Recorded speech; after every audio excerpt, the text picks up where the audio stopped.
Hello and welcome to World Talks on TVP World. My name is Anna Kalczynska and we'll be talking about migration pressure this time. An increased number of flights between Libya and Belarus suggests that Russian leader Vladimir Putin and his Belarusian ally Alexander Lukashenko are getting ready to launch another wave of illegal migrants at Europe's eastern borders. That's according to Britain, the Telegraph.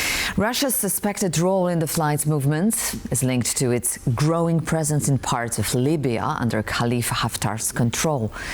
Aliaksandr Papko, political scientist from University of Warsaw, who works at the Center for Foreign Media, is joining me now in the studio to discuss this issue. Good morning, sir, and thank you for coming. Thank you. So I understand that in the first 7 months of this year, 5,000 illegal crossings of the EU's eastern border have been recorded. The numbers are lower than a year ago. However, the European and Polish officials are very worried that there might be a potential new influx of the Libya-Belarus route becomes more active. So are we facing a déjà vu scenario? Actually, we have very little information to have some conclusions.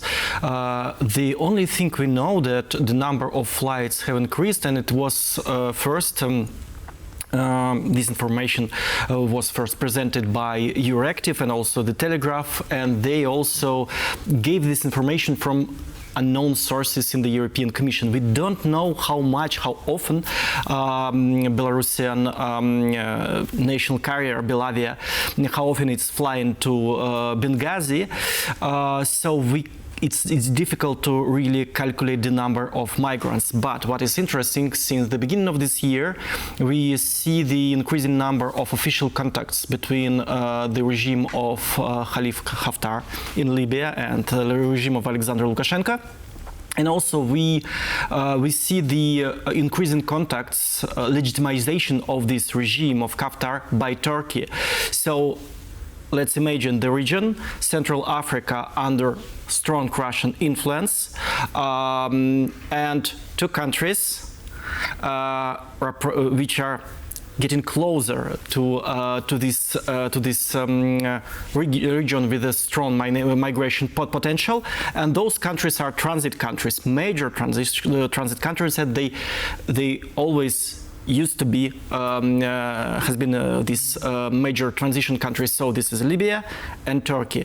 And what Putin is preparing, facing the difficult negotiations about the ongoing war in Ukraine, we don't know. But they may use these corridors, at least one corridor via Libya, to exert some pressure. Well, the commercial flights from Libya to Belarus are completely legal, so it's difficult to put pressure and to suspect something illegal here. However, we might imagine, taking into consideration the last year's scenario. But Poland, which is bordering EU country, has been the primary target of this aggressive migration policy, and it has conducted a very thorough information campaign in the African countries. However, it remains apparently not very productive.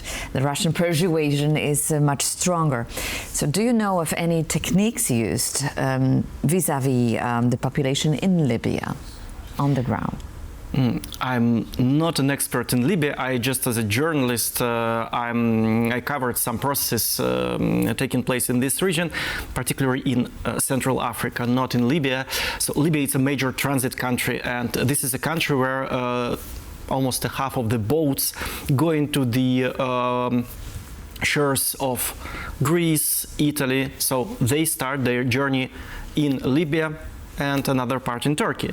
That's why we're talking about these two countries. So when we are speaking about Central Africa, the Russian media are well placed there, so they're quite rooted since 2022, I believe, and via different informal ways, social networks, they promote this idea to go to Europe. But it is also a black market. It's not only Russian propaganda, but the financial questions which are playing a major role. It's much cheaper to go to Europe by sea from the Italian coast or Greece coast or Albanian coast, then to go through Eastern Europe, through Russia and Belarus. So this is main reason why I believe the majority of migrants are taking the sea route. Why it is also much cheaper, because the barrier works. Basically, it's very difficult to cross this terrain and to overcome this barrier, which is so the crossing is much easier through the sea, just landing on the beaches and go straight north. But is this conflict inevitable? I mean, it's obvious that human traffickers are operating under certain support of local governors. So European diplomacy is not succeeding, unfortunately. We may even say they're failing. A high-level EU delegation visit to Benghazi in July was abruptly cancelled.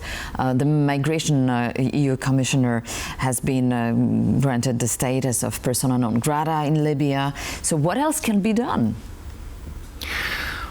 When we're dealing with the crisis in 2021, the work in the countries of origin was very successful. So the European Union worked with the countries from which those planes departed. It was the countries of Middle East at the time. Also, they worked with intermediaries. It means the countries via the places where this plane had to land and take a route to Europe. Here, when we are speaking about North Africa, when we are speaking about unstable and questionably legitimate regime in Libya, we have problem with this transit country, and we have problems with the countries of origin, because they're under military control of juntas which are close to Moscow. Maybe one should close at least other ways to the illegal migration, and also fight this organized traffic within Europe, because it's only a part of those criminal groups working in Middle East or in North Africa. The other part working at the other seaside, so at the European shore.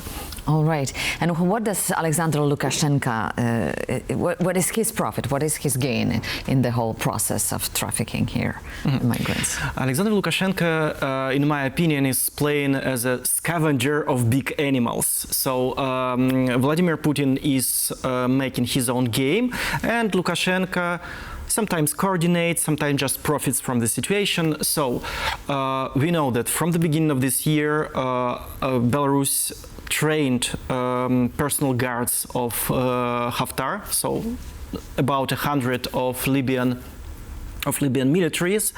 I believe they could go to Russia easily. Russia is much more experienced, but Belarus is cheaper. So they're working on the same market as Russia, and sometimes they compete. Also, since the beginning of 2000s, Belarus was a destination where the military equipment of Soviet and Russian origin. So Belarus was a destination where this Libyan military equipment of Russian and Soviet origin was repaired. And probably this increased number of flights from Minsk to Benghazi is related to some arms deals or trainings provided to the militaries. We don't know. Unfortunately, we don't have figures of these flights to assess, because there are 300, let's say, people on the plane, and there are two flights a week, so we can assess the number of people going there and back, but we don't know this information, unfortunately. Well, migration can be a weapon used against Europe again, so Poland is monitoring the situation closely. Thank you so much, Aliaksandr Papko, a political scientist from University of Warsaw, has been our guest this morning. Thank you so much once again, and thank you very much. Have a good day. Thank you for watching World Talks. Stay tuned to TVP World for more.